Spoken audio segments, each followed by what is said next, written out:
vamos a dar inicio con la predicación del día de hoy y el título de la predicación del día de hoy es Involucrándose en el trabajo de Dios. El título de la predicación del día de hoy es Involucrándose en el trabajo de Dios. Y los versículos que vamos a ver es Nehemías capítulo 2, verso 9 al 20. Nehemías capítulo 2, verso 9 al 20. Y como es nuestra costumbre, vamos a leer los textos bíblicos para poder entrar en el contexto y tener una mejor idea de qué es de lo que vamos a ver el día de hoy. Nehemías capítulo 2, versos 9 al 20, dice así la palabra de Dios. Vine luego a los gobernadores del otro lado del río y les di las cartas del rey, y el rey envió conmigo capitanes del ejército y gente de a caballo. Pero oyéndolo Sanballat, Horonita y Tobías, el siervo amonita, les disgustó en extremo que viniese alguno para procurar el bien de los hijos de Israel. Llegué pues a Jerusalén después de estar allí 3 días. Me levanté de noche, yo y unos pocos varones conmigo, y no declaré a hombre alguno lo que Dios había puesto en mi corazón que hiciese en Jerusalén. Ni había cabalgadura conmigo, excepto la única que yo cabalgaba.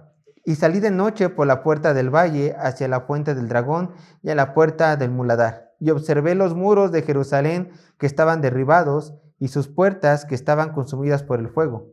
Pasé luego a la puerta de la fuente y al estanque del rey, pero no había lugar por donde pasase la cabalgadura en que iba. Y subí de noche por el torrente y observé el muro y di la vuelta y entré por la puerta del valle y me volví. Y no sabían los oficiales a dónde yo había ido, ni qué había hecho, ni hasta entonces lo había declarado yo a los judíos y sacerdotes, ni a los nobles y oficiales, ni a los demás que hacían la obra. Les dije, pues, vosotros veis el mal en que estamos, que Jerusalén está desierta y sus puertas consumidas por el fuego. Venid y edifiquemos el muro de Jerusalén y no estemos más en oprobio. Entonces les declaré cómo la mano de mi Dios había sido buena sobre mí, y asimismo las palabras que el rey me había dicho. Y dijeron, levantémonos y edifiquemos. Así esforzaron sus manos para bien. Pero cuando lo oyeron Sanballat, Horonita, Tobías, el siervo amonita, y Gesem, el árabe, hicieron escarnio de nosotros y nos despreciaron diciendo, ¿qué es esto que hacéis vosotros? ¿Os rebeláis contra el rey? Y en respuesta les dije, el Dios de los cielos, Él nos prosperará, y nosotros sus siervos nos levantaremos y edificaremos, porque nosotros no tenéis parte ni derecho ni memoria en Jerusalén. Detengámonos allí, hermanos. Fíjense que todo hijo de Dios, hermanitos, todos hijos de Dios estamos llamados a servir al gran rey. Todos hijos de Dios, sin excepción alguna, todos estamos llamados a involucrarnos a la obra que nuestro Señor nos ha llamado. Pero, como ya es una costumbre, en la Biblia solamente encontramos a 2 tipos de cristianos: los cristianos que obedecen y los cristianos que desobedecen. Y dentro del grupo de los cristianos que desobedecen, hay gente que no quiere hacer la voluntad de Dios. ¿Por qué? Porque es inmadura. Simplemente no ha alcanzado la suficiente madurez espiritual, se quiere quedar enanos y dice, yo estoy aquí contento simplemente escuchando la palabra de Dios sin trabajar en la obra de Dios. Hay gente ignorante que no, por falta de estudios, no alcanza a ver que es una necesidad del Hijo de Dios en trabajar en la obra de Dios. Y hay otros que simplemente no trabajan en la obra de Dios por simple pereza. Tienen pereza. A lo mejor ya han estado mucho tiempo en la iglesia, a lo mejor ya han visto en la palabra de Dios que tienen que trabajar, pero simplemente son perezosos, no quieren trabajar en la obra de Dios. Obviamente estas personas están en pecado, obviamente estas personas que no quieren involucrarse en la obra de Dios se encuentran en pecado, pero hay otro grupo de personas dentro de este grupo de personas que no quiere trabajar, que simplemente no trabaja en la obra de Dios porque no sabe cómo hacerlo, no sabe cómo iniciar, no sabe cómo comenzar. Sí sabe que tiene que trabajar, sí sabe que tiene que involucrarse en la obra de Dios, pero no sabe cómo dar inicio en esos pasos. Por eso, hoy vamos a ver 3 principios para adentrarnos en el trabajo de Dios y para que por fin te pongas a trabajar a los pies de tu Señor. Veremos 3 principios para adentrarnos en el trabajo de Dios. 3 principios para adentrarnos en el trabajo de Dios. Y el bosquejo quedaría de la siguiente manera, se los quiero compartir. Punto número 1 del bosquejo: observando la necesidad. Y esto lo encontramos del verso 9 al verso 15. Punto número 1 del bosquejo, observando la necesidad. Y esto lo encontramos del verso 9 al verso 15. Punto número 2 del bosquejo, involucrándose en la necesidad. Verso 16 al verso 18. Punto número 2 del bosquejo, involucrándose en la necesidad. Verso 16 al verso 18. Y punto número 3 del bosquejo, afrontando a los enemigos de la necesidad. Versos 19 al 20. Punto número 3 del bosquejo, afrontando a los enemigos de la necesidad.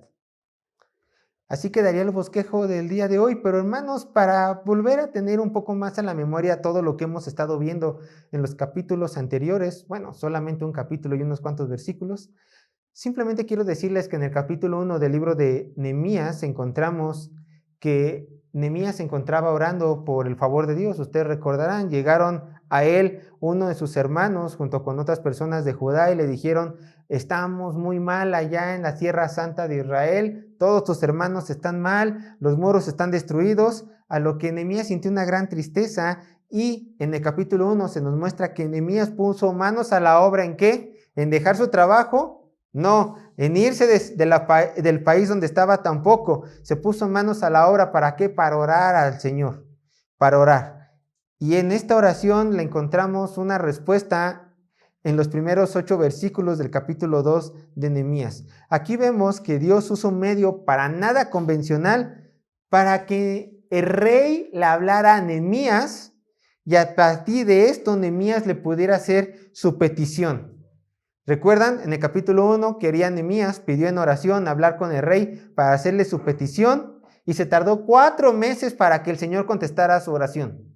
Aún así, Nehemías seguía orando hasta que él fue con mala cara al trono del rey para servirle vino, y el rey le pregunta: ¿qué tienes?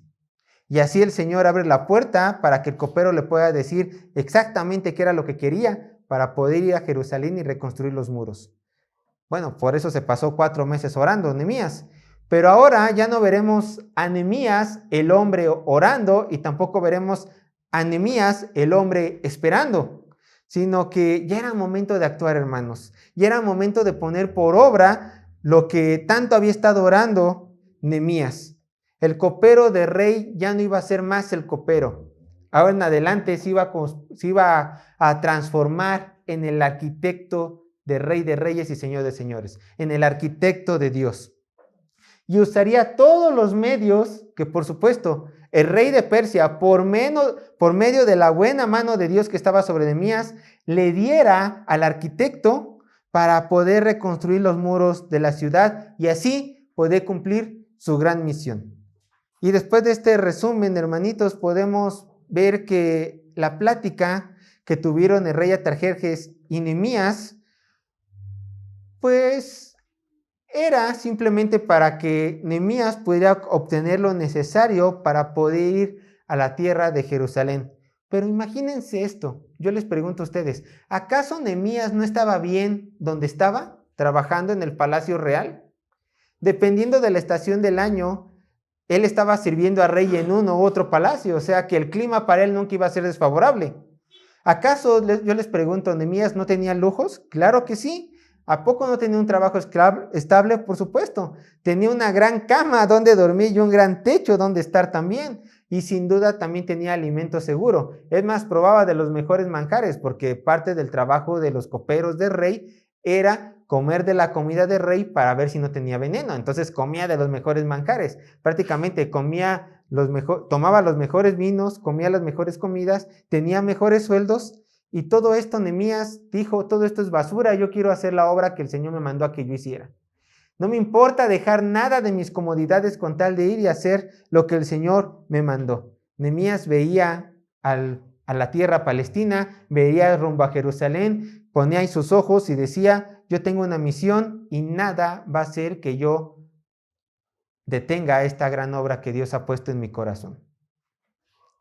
Y él dijo algo en el verso 8. Vean lo que dijo Nehemías: la benéfica mano de Dios estaba sobre Nehemías, o sea, estaba sobre mí, esto dijo Nehemías. Por eso Nehemías no podía dudar, porque ya tenía la mano de Dios sobre él, bendiciendo todos estos planes. ¿Y qué hizo Nehemías? Empacó y salió. Y ya pasaron unos cuantos meses. Para este entonces, para el verso 9, ya empezaron a pasar unos cuantos meses desde su salida. Vean lo que dice el verso 9. Y vamos a entrar a nuestro texto base. Nehemías capítulo 2, verso 9.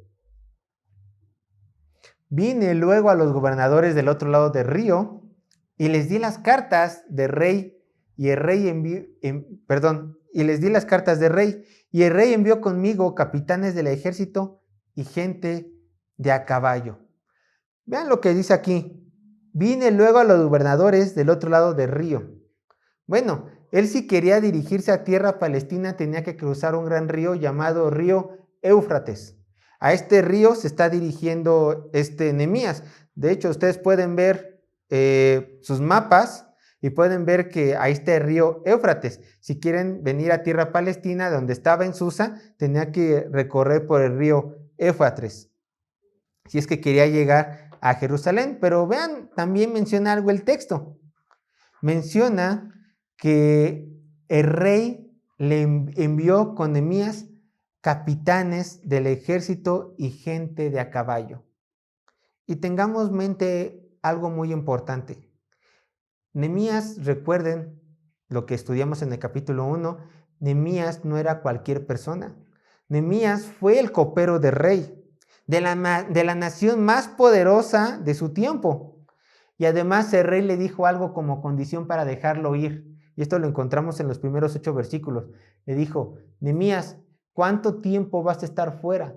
Lo que daba a entender que el rey esperaba con ansia su regreso. Apenas Nehemías estaba colocando su pie afuera del palacio real y el rey ya quería que regresara con un tiempo definido para poder volverle a servir, porque aparentemente el rey le estimaba muchísimo. Así que envió a gente importante, capitanes del ejército, o sea, llevaba su pequeño ejército Nehemías, su pequeño pelotón de guerra, gente a caballo, para escoltarlo con bien a la tierra prometida. Pero también hay un segundo punto. Nehemías estaba siendo enviado con un propósito real, porque el rey le permitió ir, porque el rey le dio la encomienda. La encomienda fue: ve a la ciudad de los sepulcros de tus padres y reconstruye el muro que estaba destruido. Era una encomienda real. Entonces, para evitar cualquier inconveniente en el camino, le da cartas para los gobernantes, para decir: ¿por qué vienes aquí? ¿Por qué estás con este pequeño ejército? Tengan mi carta, escrita por el mismo rey, para que me dejen pasar. Y cuando la gente lo veía con su pequeño ejército, recuerdan, eran capitanes, o sea, cada capitán tenía subordinados, gente de a caballo también. Toda la gente lo veía y se maravillaba diciendo: esto es importante. Este no es solamente un simple enviado del rey, es alguien que lleva un ejército al lado de él acompañándolo. Tenemos que dejarle pasar y tenemos que facilitarle todo lo necesario para que él pueda continuar por su viaje. Así solamente esté media hora en mi territorio, él tiene que pasar lo más rápido posible y de la mejor manera posible. Y la gente se maravillaba viendo a Nehemías pasar con todo este pequeño ejército. Ahora, rápidamente, yo sé que ya tocamos este tema antes, pero estoy interesado en volverlo a tocar porque yo creo que es muy, muy importante. Aquí vemos en el texto bíblico que Nehemías aceptó la escolta del rey. Su pequeño ejército llevaba a Nehemías. ¿Para qué? Para llegar sano y salvo, y lo antes posible, sin duda, a la tierra palestina, a la ciudad de Jerusalén. Pero si nosotros recordamos a Esdras, cuando hizo su gran caravana rumbo a Jerusalén, vemos que él no pidió escolta, por una razón muy importante. Acompáñame a Esdras capítulo 8, verso 22. Vean por cuál fue la razón de Esdras por la cual no se atrevió a pedirle escolta al rey. Esdras capítulo 8, verso 22. Y para mí se me hace una de las partes más graciosas de toda la Biblia, bueno, en la manera personal. Vean lo que dice: porque tuve vergüenza de pedir al rey tropa y gente de a caballo que nos defendiese del enemigo en el camino. Porque habíamos hablado al rey diciendo, la mano de nuestro Dios es para bien sobre los que le buscan, mas su poder y su furor contra todos los que le abandonan. Simplemente Esdras no quiso pedir gente de a caballo, sí porque confiaba en Dios, pero también porque sentía vergüenza en pedírselos al rey, porque habría hablado maravilla de su Dios y dijo, si le pido que nos defienda al rey, va a decir que la defensa que nuestro Dios nos da no es lo suficientemente fuerte, así que no voy a pedirle defensa al rey. Pero Nehemías sí se la pidió. Ahora yo les pregunto, ¿quién tuvo más fe? ¿Esdras? Por no pedir guardia real y confiar en el poder de Dios para su protección, o Nehemías por pedir guardia real. ¿Quién obró mejor, Esdras o Nehemías? ¿Quién glorificó más a Dios con su decisión, Esdras o Nehemías? Piénselo tantito. ¿Quién glorificó más a Dios, Esdras o Nehemías? Y la respuesta, hermanos, a estas tres preguntas es la siguiente. ¿Quién hizo lo correcto? Los dos hicieron lo correcto, ninguno se equivocó. Y uno va a decir, bueno, pero es que yo pienso que Nehemías tuvo que haber tenido mayor fe. ¿Por qué? Porque confió 100% en la dependencia de Dios. Ah, pero tú estás olvidando algo. ¿Qué dice el verso 8 de Nehemías? Perdón, de Esdras. Esdras, verso 8, capítulo 2, verso 8, dice así en la última parte. Y me lo concedió el rey. ¿Por qué? Según la benéfica mano de mi Dios sobre mí. Ahí está. Nehemías no pidió escolta. Esdras no pidió escolta porque iba a glorificar más a Dios yendo a Jerusalén de esa manera. Pero Nehemías aceptó la escolta. ¿Por qué? Porque él vio la mano de Dios cuando el rey le dio la escolta. Entonces él dijo, estoy glorificando también a Dios. No hay problema, yo la acepto. ¿Por qué? Porque cuando todos vean esta gran escolta, todos vean los capitanes, los subordinados, los caballos, van a decir, este tuvo un favor divino. ¿Quién es su Dios? ¿Hacia dónde se dirige? Israelita. Entonces su Dios es el Dios de los judíos, el poderoso Jehová. ¿Se dan cuenta? Esdras cuando llegó a tierra de Jerusalén, ¿por qué no te pasó nada? Por la poderosa mano de Dios. Y la gente cuando veía a Nehemías, ¿y tú por qué tienes escoltas? Pues por la poderosa mano de Dios. Entonces ambos fueron correctos. ¿Por qué nosotros vemos en ocasiones que uno obró mejor que otro? Porque desgraciadamente prejuzgamos las situaciones antes de tiempo. Las prejuzgamos, hermanos. Muchas veces nosotros en nuestro caminar cristiano decimos, este cristiano hizo lo correcto, este cristiano está haciendo lo incorrecto. Pero no sabemos qué hay en su corazón. Si ese cristiano hizo X o Y cosa porque vio que era la mejor manera de glorificar a Dios, muy probablemente está en lo correcto, a pesar de que nosotros hubiéramos actuado de una manera totalmente diferente. Ahora, si sabemos las intenciones de esa persona y vemos que no lo hizo para glorificar a Dios, sino lo hizo para encubrir un pecado o para darse pie para pecar en algo, bueno, sabemos que es una razón incorrecta. Pero si lo hace X o Y cosa para glorificar al Señor, quizá fue la mejor decisión que él pudo haber tomado. De hecho, sobre prejuzgar rápidamente a nuestros hermanos que nos rodean, dice algo la palabra de Dios. Vayan a 1 Corintios capítulo 4, verso 5.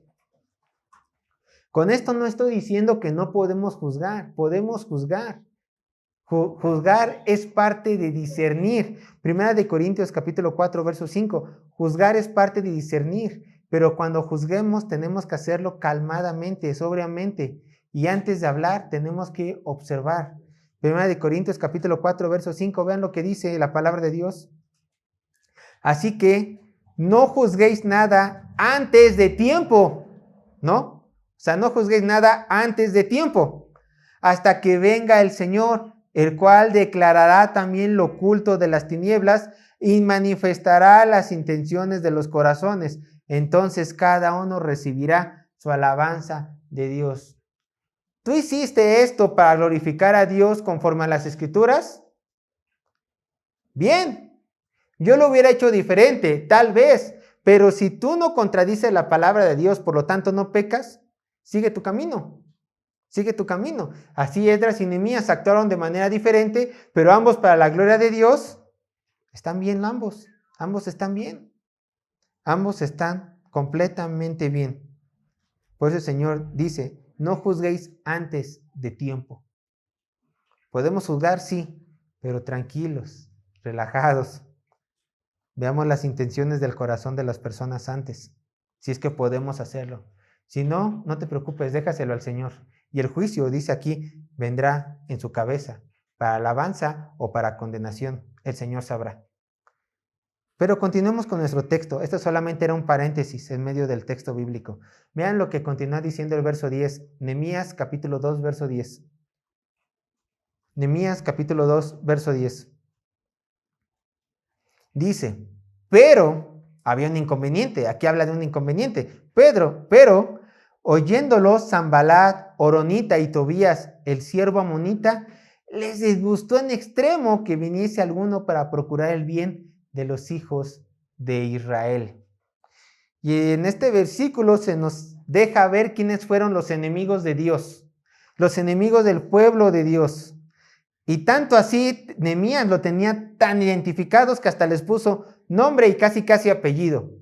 Se nos menciona a dos personas en el verso 10, pero en el verso 19 se nos va a mencionar una tercera persona. Vamos a concentrarnos primero en estas dos primeras. Los adversarios del arquitecto de Dios, en primer lugar, era Sanbalat, Horonita. Horonita no era su apellido, sino era de la tierra de donde procedía. Sanbalat, de acuerdo con registros históricos, era el gobernador de la provincia de Samaria. ¿Recuerdan que Israel se dividió en dos? Norte y sur. Israel norte, Judá sur. Bueno, cuando fueron el reino del norte, Israel, invadido por los asirios, se empezaron a mezclar y dieron origen a los samaritanos. Bueno, de esta parte del norte de Judá, Sanbalat era gobernador, de la parte de Samaria, donde Jesucristo, ¿se acuerdan? Relato bíblico, años posteriores se va a encontrar a la samaritana. ¿Por qué? Porque era de la región del norte, de Samaria. Y fíjense que hay registros históricos que dice que Sanbalat era el gobernador de toda esta área del norte. ¿Por qué? Porque de acuerdo con un papiro llamado de Elefantina, encontrado en Egipto en la fecha entre 408 y 407 a.C., dice lo siguiente este papiro. Cito, hemos expuesto todo el asunto en una carta dirigida a Delaías y Selemías, los hijos de Sanbalat, gobernador de Samaria. Entonces era gobernador de Samaria, de acuerdo con registros históricos. Y la palabra también nos dice Horonita, Sanbalat, Horonita. Muy probablemente, no se sabe exactamente cuál era esta ciudad, pero muy probablemente venía de la provincia de Horonaim, una de las ciudades de Moab, de la tierra de Moab. Entonces, este era un moabita que terminó gobernando la parte norte de la tierra de Judá, antes Israel, Samaria. Entonces era muy probablemente un moabita.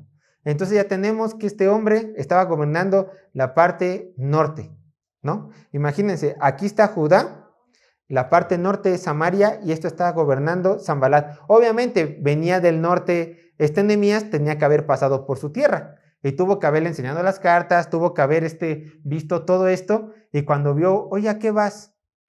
No, pues voy por una comitiva real, que es importante, quizás no se lo dijo, y se disgustó, porque obviamente Sanbalat, siendo enemigo de Dios, pues no quería que los israelitas fueran bendecidos.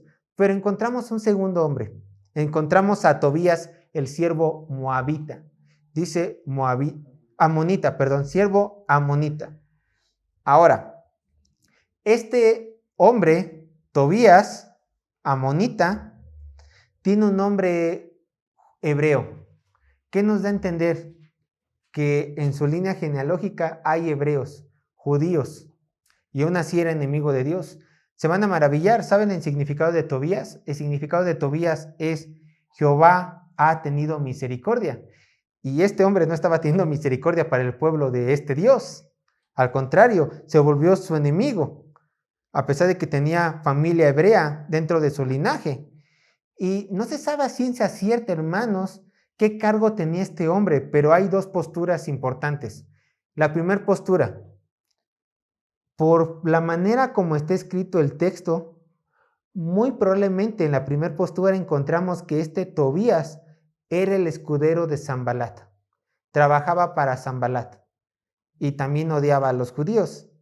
Y al parecer, por el lenguaje, pareciera que este hombre anteriormente era un esclavo, porque le dice el siervo amonita, era un esclavo, pero por favor de su amo Sanbalat llegó a un estado de preeminencia, siendo su escudero, y quizá puede ser consejero.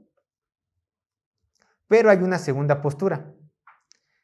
Se cree que Tobías era el gobernador de Amón, porque era amonita. Era el gobernador de Amón. Entonces tendríamos que Sanbalat era el gobernador de Samaria y Tobías era el gobernador de Amón. Ahora ustedes dirán, ¿dónde se encuentra la tierra de Amón? Al este de la tierra de Judá. Entonces, tanto el norte como el este había puro enemigo. Había puro enemigo. Pero ustedes dirán, ¿y qué quiere decir la palabra entonces siervo? Si esta postura es correcta, quizá Tobías tenía un título honorífico y era el siervo de rey cuando lo presentaban. Y Tobías, el siervo de rey, como un título honorífico, el siervo de rey. Pero parecer que a Nehemías le cayó un poco mal.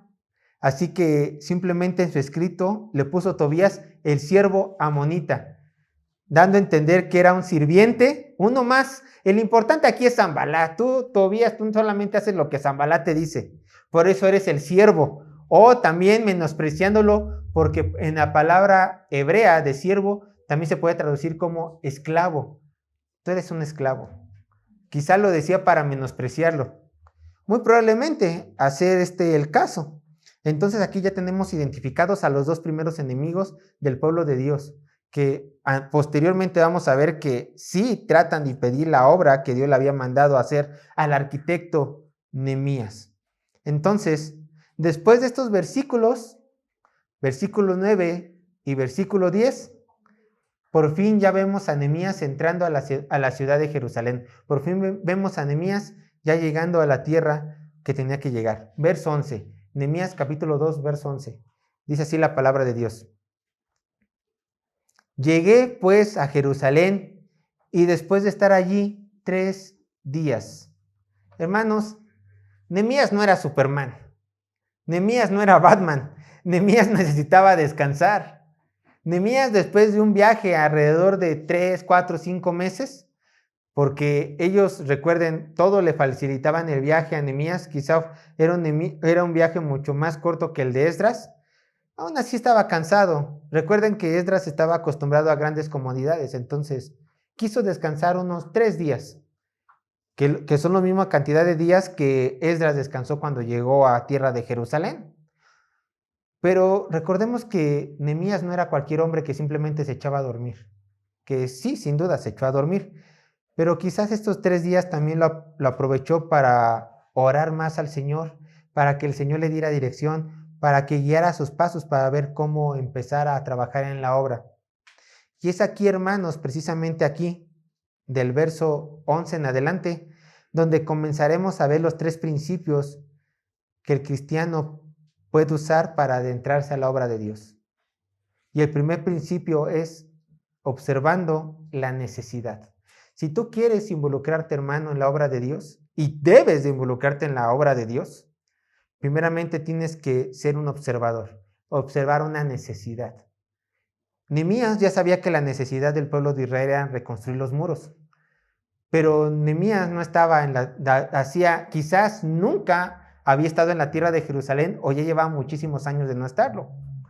Así que necesitaba ver la necesidad de primera mano. Necesitaba ir a observar. Y esto lo encontramos del verso 12 al verso 15. Nehemías capítulo 2, verso 12 al verso 15. Vean lo que dice la palabra de Dios. Después de los 3 días, dice así la palabra de Dios. Me levanté de noche. Recuerdan, está hablando Nehemías. Me levanté de noche, yo y unos pocos varones conmigo, y no declaré a hombre alguno lo que Dios había puesto en mi corazón que hiciese en Jerusalén. Ni había cabalgadura conmigo, excepto la única en que yo cabalgaba. Y salí de noche por la puerta del valle hacia la fuente del dragón y a la puerta del muladar, y observé los muros de Jerusalén que estaban derribados, y sus puertas que estaban consumidas por el fuego. Pasé luego a la puerta de la fuente y al estanque de Rey, pero no había lugar por donde pasase la cabalgadura en que iba. Y subí de noche por el torrente y observé el muro, y di la vuelta y entré por la puerta del valle y me volví. Ahora, si ustedes quieren ver este recorrido más minuciosamente, atrás de sus Biblias hay unos mapas. Por lo general pueden encontrar mapas, muros de Jerusalén antes de la reconstrucción de Nehemías. Por lo general así son los títulos, y podrán ver cómo empieza Nehemías a recorrer la parte sur, saliendo por la puerta del valle. Da un recorrido, así como en V. Llega a la puerta del muladar, que es la puerta que está más abajo. Después sube, ya no puede pasar, y después se regresa para volver a entrar por la puerta del valle. Hace así, una U, y se regresa. Y realmente los escombros son muchos, son muchísimos los escombros. Pero antes de hablar de los escombros, yo quiero hacerles notar que Nehemías, dice el texto, salió de noche con un grupo muy íntimo de personas, quizás también con un guía turístico para que lo llevara por los muros de Jerusalén. ¿Cuál fue la sorpresa de Nehemías? Que realmente los muros estaban mucho más dañados quizás de lo que él pensaba, porque dice el texto, eran muchos los escombros a tal grado que su montura, que por lo general eran burritos, asnos, no podía pasar. Imagínense las pilas y las pilas de escombro tan grandes que el burro y sus acompañantes no podían pasar. Era muchísimo lo que se tenía que hacer.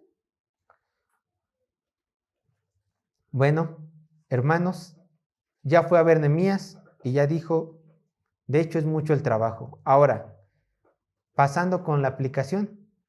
Hermanos, hermanas, si se encuentra en su corazón servir a tu Dios con tus dones y talentos que el Señor te ha dado, en las necesidades a lo mejor de tu iglesia o de nuestra comunidad, primero, al igual que Nehemías, tenemos que observar la situación, observar y meditar en la situación en la cual estamos parados. Y hermanos, en verdad, yo se los voy a decir esto, yo sé que puede parecer gracioso y hasta tonto, pero no hay que olvidar algo. El Señor a todos nosotros, a todos sus hijos, a toda la humanidad, nos ha dado un cerebro con qué pensar y nos ha dado un razonamiento con qué razonar.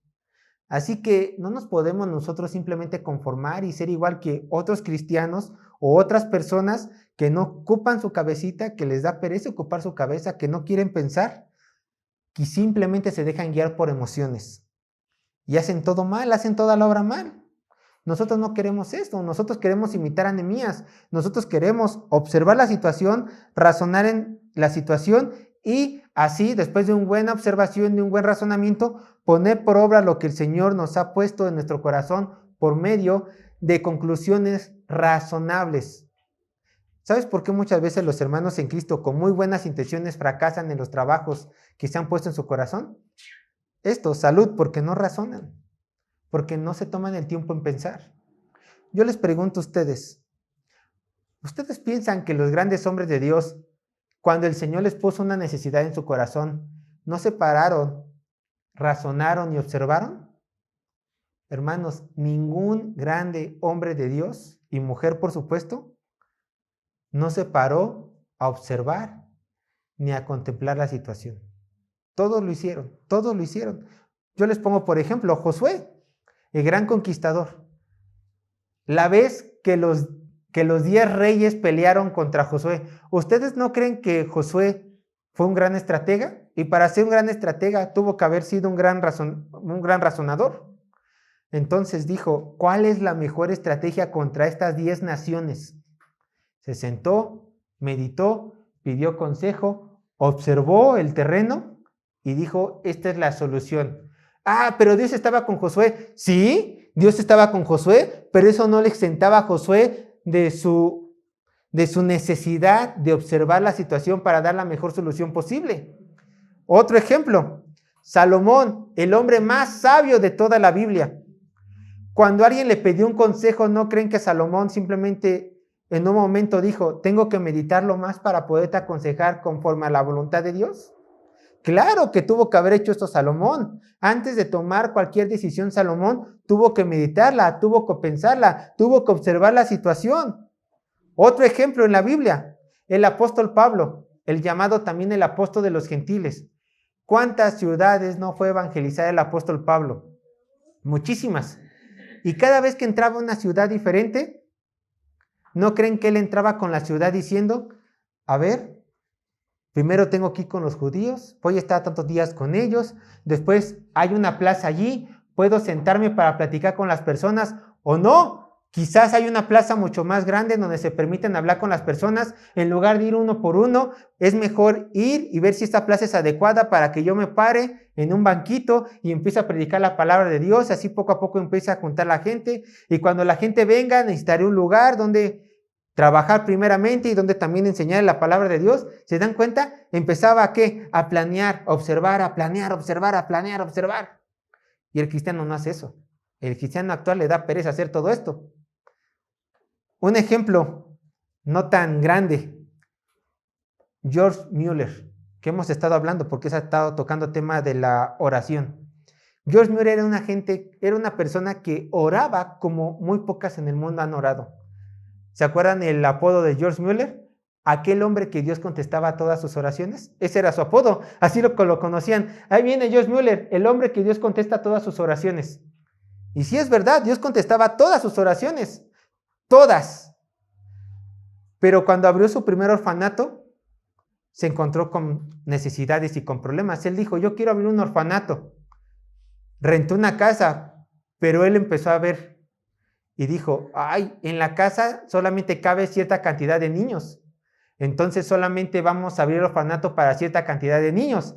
Después de eso dijo, pero no podemos aceptar de tal a tal edad, entonces solamente el orfanato con cierta cantidad de niños va a ser de tal edad a tal edad.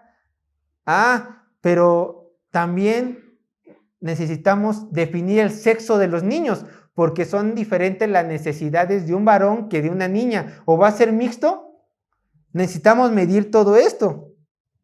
¿Se dan cuenta? Entonces él se detuvo a ¿qué? A pensar, a razonar, a meditar. Y eso es lo que nos invita a Esdras a hacerlo. Que por cierto, déjenme decirles, decidieron solamente el primer orfanato de George Mueller fue exclusivamente para niñas. Porque decían, los niños son muy desastrosos y a las niñas las podemos controlar un poco más. Entonces él tuvo que razonar en todo eso y le salió bien. Ya después abrió orfanatos mixtos. Pero tuvo que meditar, observar la situación y después ponerla por obra. Y esto es lo que todo cristiano tiene que hacer. Todo cristiano tiene que hacer. Y esto hizo que Nehemías cuando fue a ver la obra.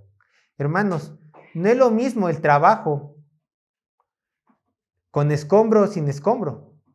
No es lo mismo, ¿recuerdan que pidió maderas a Safat, al rey? No es lo mismo decir, solamente de los tantos muros, solamente 2 están en buen estado, los demás medio están destruidos. Voy a ocupar tanta madera o de plano, todos están destruidos, necesitamos hacer otra vez nuevos cimientos para construir los muros. No es lo mismo, no es lo mismo. Y todo esto tuvo que razonar Nehemías en esa noche. Cómo comenzar a trabajar, ya teniendo todas las herramientas.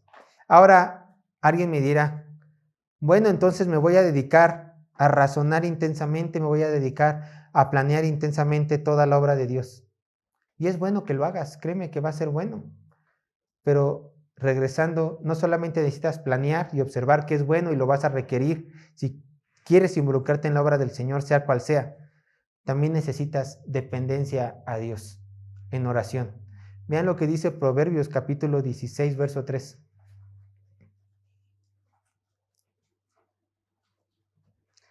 Ningún plan, por muy laborioso que sea, ningún plan, por muy perfecto que a tus ojos parezca, va a prosperar si el Señor no lo bendice. Proverbios capítulo 16, verso 3, dice así la palabra de Dios. Dice así la palabra de Dios.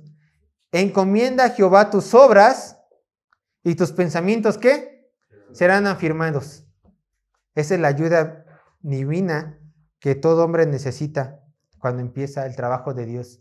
Sin hacer un lado, el observar y el meditar. Vamos a continuar con nuestro texto bíblico, hermanos. Bueno, después de que Nehemías meditó, observó el problema, planificó cómo comenzar, ya viendo la gravedad del asunto, ahora sí es poner manos a la obra. Verso 16. Nehemías capítulo 2, verso 16. Dice así la palabra de Dios. Verso 16.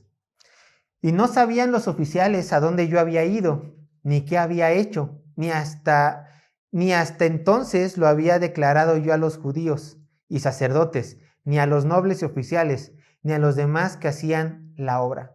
A ver, entonces aquí se nos dice, Nehemías llega a la ciudad de Jerusalén y de acuerdo a este texto, simplemente se presenta con los líderes de la ciudad. Quizás también estaba aquí Esdras y le preguntan, ¿a qué veniste? Veniste de parte del rey de Persia. A lo que Nehemías simplemente dijo, vengo por una comisión. Y agarró y se retiró. ¿No dijo más? Y después de 3 días de descanso sin que nadie lo molestara, encubiertamente salió a ver los muros y a observar la situación. Y aquí nacería la pregunta, ¿por qué guardaría tantos secretos este Nehemías, este hombre de Dios, si tenía una aprobación directa del rey? ¿Por qué por 3 días guardó este gran secreto? La razón verdadera por la cual iba a la tierra de Jerusalén. Y aquí aprendemos algo. No es el punto estudiar, pero aquí aprendemos algo, hermanos. Muchas veces en la obra del Señor tenemos que ser discretos. Tenemos que ser discretos. Pero por favor, no es lo que piensan muchas personas inconversas. Y espero que usted no tengan este pensamiento que dicen, es que no hables de tus planes porque se te van a cebar. Te van a desear malas cosas y te van a cebar los planes. No es de que se nos ceben los planes. Simplemente es de que el cristiano tiene enemigos poderosos, enemigos satánicos, que va a ocupar a otras personas simplemente para echar abajo los planes. Entonces, en ocasiones, simplemente cuando trabajamos en la obra de Dios, tenemos que aprender esto de Nehemías. Hay que ser discretos, hay que ser reservados. Porque después del momento de la planeación, ahora sí viene la acción. Vean lo que dice Eclesiastés capítulo 3, verso 1 y verso 7. Y estas son palabras sabias del hombre más sabio de la palabra de Dios. Eclesiastés capítulo 3, verso 1 y verso 7. Vean lo que dice Eclesiastés 3, 1 y 7. Dice así la palabra de Dios. Escuchen estas palabras muy sabias. Todo tiene su tiempo. Y todo lo que se quiere debajo del cielo tiene su hora. Verso 7. Tiempo de callar y tiempo de hablar. Cuando llegó a Jerusalén era tiempo de callar, porque aún se tenía que observar, se tenía que planificar, se tenía que observar. Pero después de todo esto y de la noche de meditación, ahora sí era tiempo de hablar, de dar a conocer los planes, de decir, por esto he venido a la tierra de Jerusalén y comenzar a edificar la obra. Verso 17, Nehemías capítulo 2, verso 17. Dice así la palabra de Dios.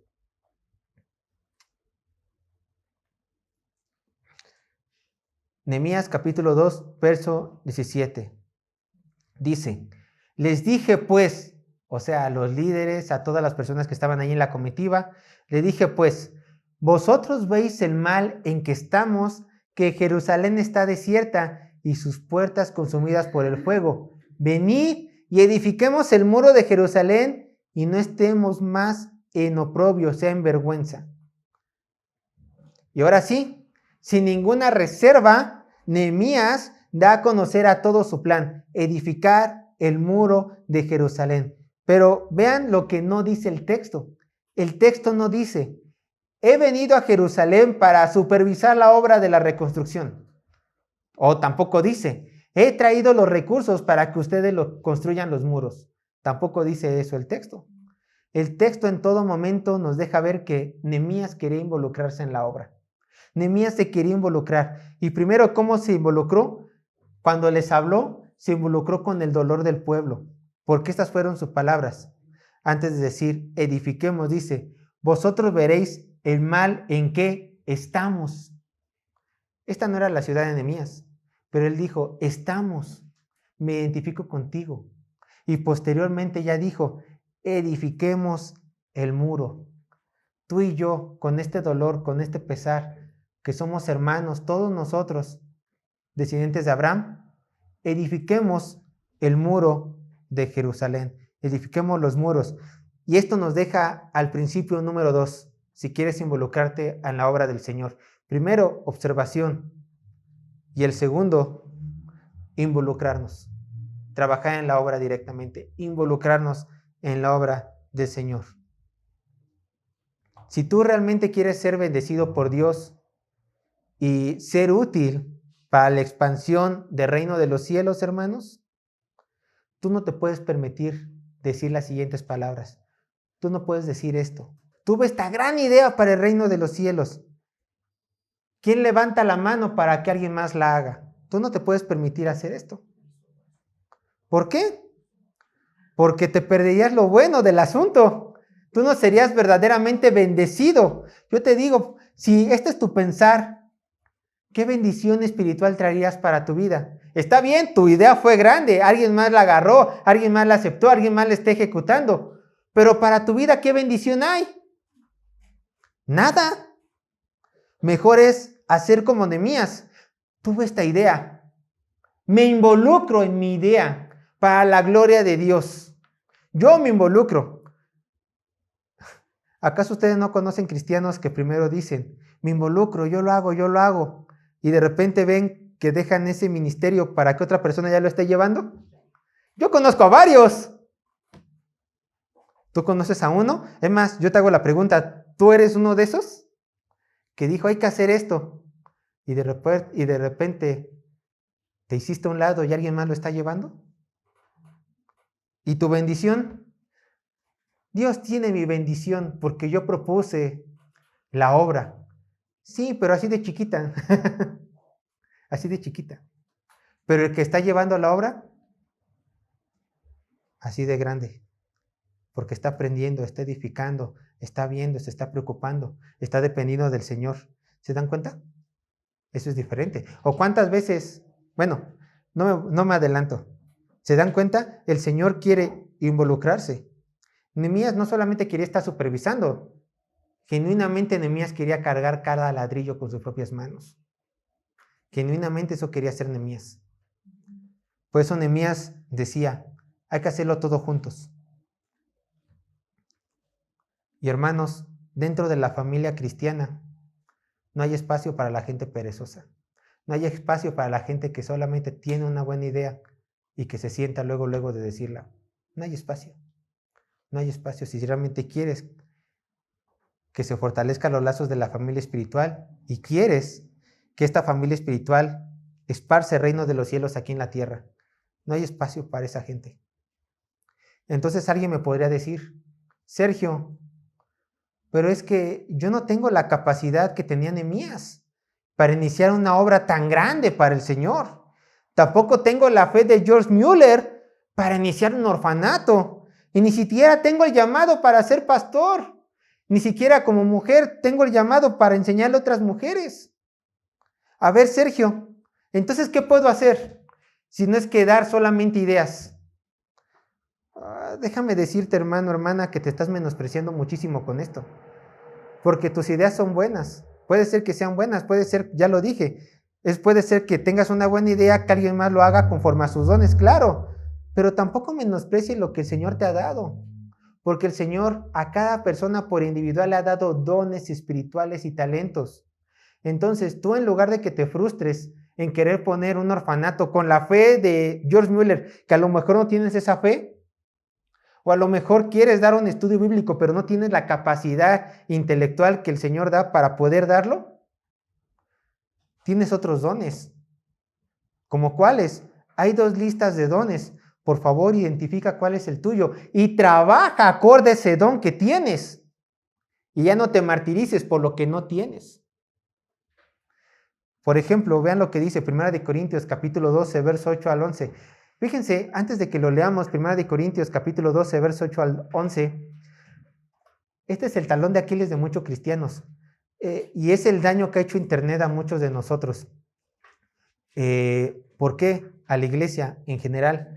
Porque vemos a pastores tan capaces, vemos hermanos llenos, involucrados en tantas obras, que cuando comparamos nuestras vidas con ellos, llega desánimo a nuestras almas.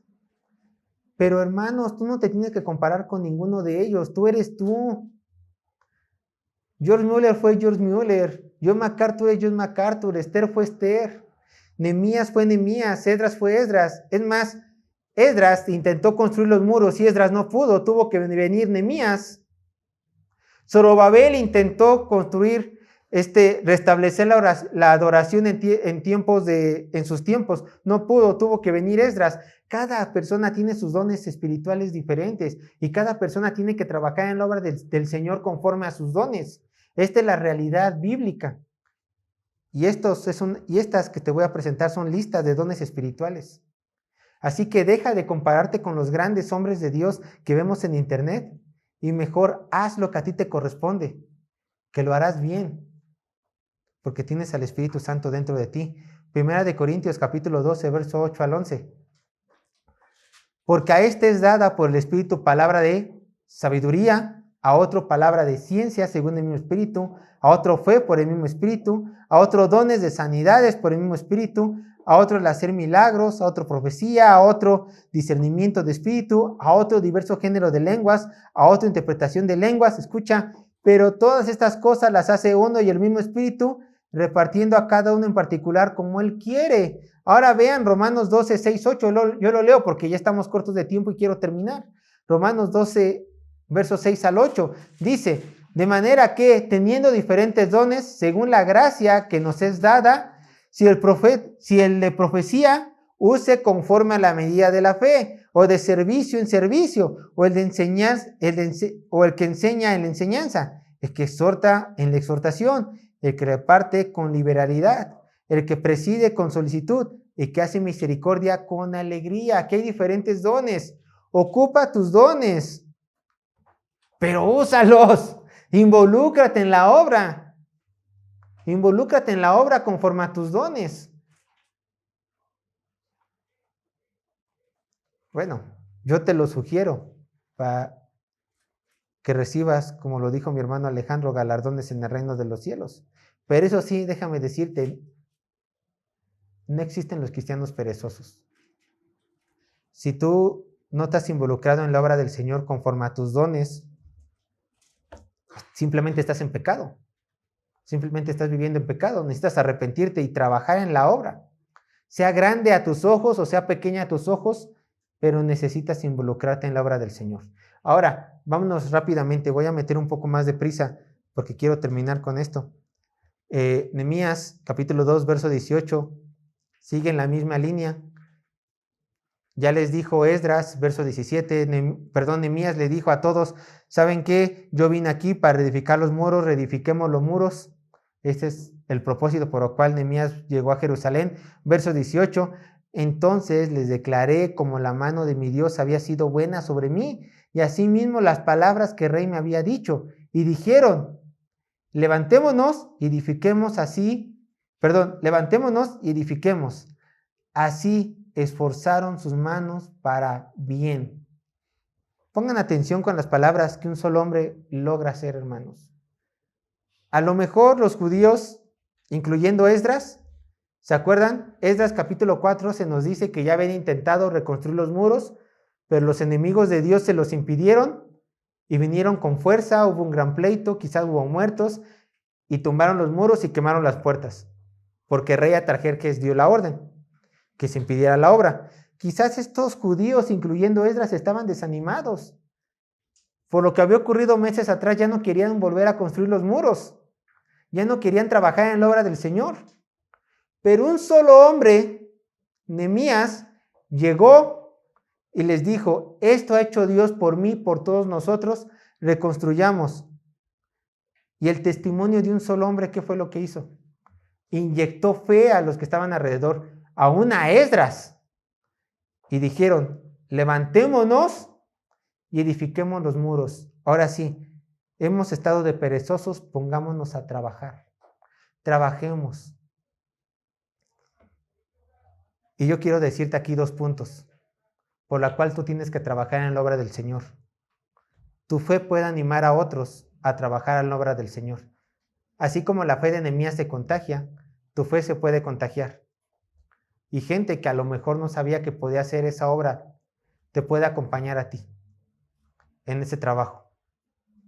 Así como Nehemías con su fe levantó a toda una nación, tu fe también puede levantar a toda una nación. Salud, pero Nehemías comenzó a trabajar. Y 2, algo que reconoció Nehemías, muy importante, la obra del Señor no se hace sola. ¿A quién había puesto el anhelo de reconstruir los muros? A Nehemías. ¿Quién había sido bendecido? Nehemías. ¿Quién tenía el plan? Nehemías. ¿Quién estaba observando? Nehemías. A ver, Nehemías, ponte a edificar los muros tú solo. No podía. Él entendía eso. Todas las bendiciones eran sobre Nehemías. Pero Nehemías dijo, no puedo hacerlo solo, necesito la ayuda de mis hermanos. Entonces, ¿qué hizo? Compartió su anhelo. Y en compartir su anhelo, los hermanos se pusieron a trabajar. ¿Le has compartido tu anhelo a los hermanos? Quizás necesites eso, para que sean 2 en el camino. ¿Le has compartido el anhelo de tus hermanos y después has abandonado al hermano en el trabajo y tú ya no has hecho nada? Bueno, arrepiéntete, arrepiéntete, no se vale, no se vale. Cuando todo hijo de Dios se compromete en una obra de Dios, hay que procurar seguir. Si las circunstancias que no sean pecaminosas nos impiden estar en ese trabajo, bueno, ya no está en ti. Pero si tus circunstancias que no sean bíblicas te han alejado de esa hora, arrepiéntete. Pero reconoce esto. El trabajo de Dios no se hace solo. Y tu testimonio puede animar a alguien más. Supongamos que tú fuiste estas personas que tuvo una gran idea, inició y después juntó una cantidad de gente y después las abandonó. Y después vuelves a tener otra gran idea. Y te acercas una vez más a los hermanos. ¿Quién quiere hacer esto conmigo? Uy, no, pues Sergio siempre nos abandona. Sergio siempre nos deja con el changarro. ¿Me explico? Testimonio, hermanos, testimonio. Para ponerse a trabajar, testimonio. Y así, compartiendo la fe, compartiendo los ánimos, Dios bendiciendo, atrayendo a más gente. Todos dijeron, bueno, escribió Nehemías, así esforzaron sus manos para el bien. ¿Por qué? Porque está bien trabajar para la obra del Señor. Y algunos de ustedes dirán, sí, cierto, Sergio, está muy bien involucrarnos en la obra del Señor. Amén a todo lo que tú me has dicho. Amén, amén, amén. Bueno, yo te pregunto, ¿estás trabajando hoy en día para la obra del Rey? Porque si no, tu amén será en vano. ¿Te estás entregando para trabajar en la obra del Rey? ¿O estás de perezoso? Porque lo vuelvo a lo mismo, tu amén sería en vano. Tienes que involucrarte, involúcrate, involúcrate, involúcrate. Ejerciendo tus dones. Por último, y vamos a terminar con este punto. Verso 19. Nehemías capítulo 2, verso 19. Recuerden, se observó los muros, dio a conocer su plan, se colocó manos a la obra, y aquí ya todos dijeron, vamos a trabajar. Y Dios lo vio bien, y Nehemías lo vio bien. Verso 19. Pero, bueno, hay inconvenientes. Verso 19. Y este es el tercer punto, afrontando a los enemigos de la necesidad. Bueno, solamente un paréntesis. Espero que tú no seas enemigo de otro hermano, cuando está trabajando en la obra. Pero bueno, ojalá no seas un Sanbalat, un Tobías. Dice así el verso 19. Pero cuando lo oyeron Sanbalat, Horonita, Tobías, el siervo amonita, y Gesem, el árabe, hicieron escarnio de nosotros y nos despreciaron diciendo, ¿qué es esto que hacéis vosotros? ¿Os rebeláis contra el rey? Aquí se nos presenta el tercer enemigo, Gesem, el árabe. muy probablemente era gobernador de la tierra del sur de Judá. Entonces, tenemos a 3 enemigos. Vean, aquí está Judá, ¿no? Arriba estaba Sanbalat, al norte. Al este estaba Tobías y abajo estaba Gesem. Estaban rodeados de enemigos. ¿Por qué? Bueno, porque Satanás siempre estropea la obra de Dios. Obviamente esto no le importó a Nehemías, lo vamos a ver. Pero ¿por qué hay tanto enemigo de Dios? Porque Satanás, que es gobernante de esta tierra, gobernante de este mundo, ocupa los medios necesarios que están a su disposición para hacer que los hijos de Dios no se involucren en la obra de Dios. Recuerden, hermanos, nuestra lucha no es contra cualquier ser, no es contra sangre y carne, sino contra huestes espirituales. Yo le leo Efesios capítulo 6, verso 12 al 13. Vean lo que dice Efesios capítulo 6, verso 2 al 13. Que por cierto, estos enemigos muy probablemente fueron lo que impidieron la obra de Esdras. Entonces, si ya habían echado a perder la obra de un hombre de Dios, Esdras, quizá dijeron, aunque venga Nehemías con todo ese pequeño ejército, también vamos a echar a perder sus obras. Y esos muros no se construyen porque no se construyen. Pero vean realmente quién es el verdadero enemigo de los hijos de Dios. Efesios 6, versos 12 al 13. Porque no tenemos lucha contra sangre y carne, sino contra principados, contra potestades, contra los gobernadores de las tinieblas de este siglo, contra huestes espirituales de maldad en las regiones celestes. Pero continúa diciendo el texto que hay una bendición para los hijos de Dios. Por tanto, ya que nuestra lucha es tan fuerte, ya que tan poderosos son nuestros enemigos, por tanto, tomad toda la armadura de Dios para que podáis resistir en el día malo y habiendo acabado todo, estar firmes. Y aún en Santiago 4:7 dice, someteos pues a Dios, resistid al diablo y huirá de vosotros. El trabajo del cristiano es resistir mientras trabaja en la obra. Estos dos textos nos lo dejan ver. Resiste mientras trabajas. Resiste mientras trabajas. ¿Por qué? Porque cuando el Señor envíe su socorro, Satanás huirá. Pero de ti requiere ¿qué? Obediencia mientras trabajas en su obra. Obediencia, obediencia, obediencia. Esto lo sabía Esdras. Esto lo sabía Nehemías. Esto lo tenía muy claro Nehemías. Sanbalat, ¿qué fue lo que le dijo junto con Tobías y Gesem? Se burlaron de él, se burlaron de su obra y aún los amenazaron. ¿Acaso estoy viendo que te estás insubordinando en contra del rey? ¿Acaso estás planeando una rebelión? Y en lugar de que Nehemías se agachara, ¿cuál fue su contestación? Nehemías capítulo 2, verso 20. Él contestó de la siguiente manera. Y en respuesta les dije, el Dios de los cielos, Él nos prosperará y nosotros, sus siervos, nos levantaremos y ¿qué? Y edificaremos porque vosotros no tenéis parte, ni derecho, ni memoria en Jerusalén. Nehemías no se echó para atrás. Nehemías confió en su Dios. A nosotros no nos importa lo que digan o hagan ustedes, Sanbalat, Tobías y Gesem. Nosotros vamos a seguir trabajando. Y así tiene que contestar todo hijo de Dios. Así todo el infierno se levanta en contra de la obra que Dios ha puesto en tu corazón. Tú tienes que decir, yo voy a tener que seguir trabajando, yo tengo que seguir trabajando, porque el Señor me mandó esta obra. Y no me importa lo que digan los inconversos. No me importa quién se levante contra mi enemigo. No me importa si mi familia, si mis seres amados me menosprecian y se vuelven mis enemigos. Obviamente no cristianos. Yo voy a salir adelante, porque ni aun ellos tienen parte ni suerte en este reino. Aquí había algo muy grave. ¿Se acuerdan? Los samaritanos antes eran del pueblo de Israel. Ellos tenían a Jehová por Dios. Sanbalat y Tobías muy probablemente venían de descendencias judías. Ellos se volvieron enemigos de Dios. Pero cuando un enemigo humano de Dios se acerca a nosotros para impedir la obra, ¿qué tenemos que hacer? Ignorarlos, porque ellos no entienden lo que estamos haciendo. Hacerlos a un lado, porque la bendición solamente es de los hijos de Dios. Y no tomarles importancia. ¿Por qué?